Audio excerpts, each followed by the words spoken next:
Virgo seekers, mutable earth. When you are there, condensed, you're like sand. People walk on top of you and you form as foundation and a ground and stability. And the waves crash at your shore, that is you. You hold the ocean, or at least the waves incoming. You hold everything that passes above you. But when the slightest wind comes and flies you away, no one seems to be chasing you to save you from that and to grab you and catch you and hold you steady and pick up the fragmented, spread out grains of sand and bring them back to the shore. That was you just a moment ago. Stable, calm, sunbathing, and now suddenly dispersed. You hold everyone and everything. And as soon as you need, no one seems to be running after you.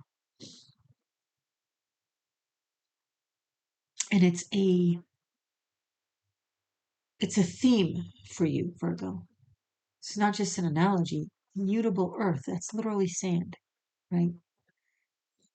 And this magical chemical ability to both be extremely enduring and foundational and strong for everything else when as soon as it kind of touches you, right?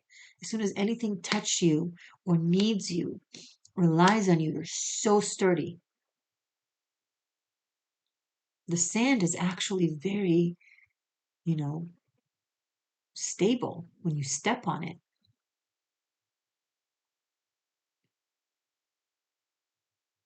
But when nothing is there to be needed by you, and you take a moment to breathe for yourself, that's when the wind comes and sweeps you away. And they already passed along. The waves have already gone back to the sea. That's where their loyalty is. But what about you?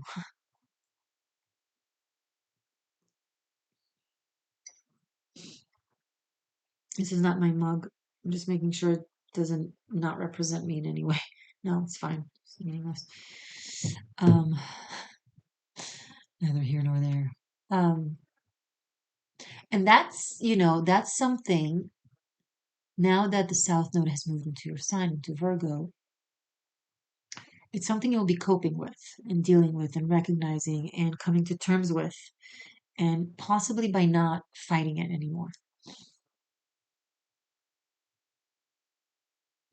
Maybe the wind is not trying to hurt you and break you apart.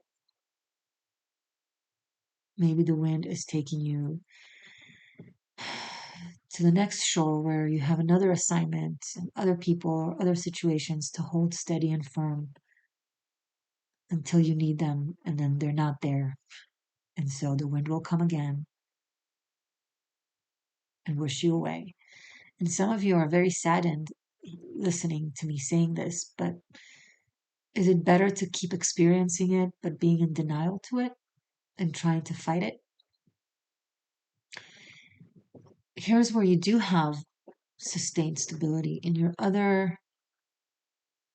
other signs in your chart, right? Maybe you're a Virgo sun, moon, or rising, and that's the healer, magical, alchemical, ever-changing, super sturdy and stable, and symbolizes reality and structure in one moment, and then the next completely mutable and changing and transforming. And even if someone wants to help you, they don't know how. If you're a cross watcher, a little hint, ask the Virgo. They'll tell you. First, they'll be overwhelmed that someone bothers to ask them what they need because they're not used to it, right? Then they'll show gratitude and be like, oh my God, thank you. That's so sweet. A Virgo that feels seen and cared for is the most grateful creature on earth, right? And then they'll tell you. Don't ask other people how to help the Virgo. Don't know. They have their own understanding of Virgo that is to do with themselves reflecting back to themselves through the Virgo. So the judgment is projection, or the analysis is projection. Always ask the Virgo sun, moon, or rising. If you want to help them, what do you need?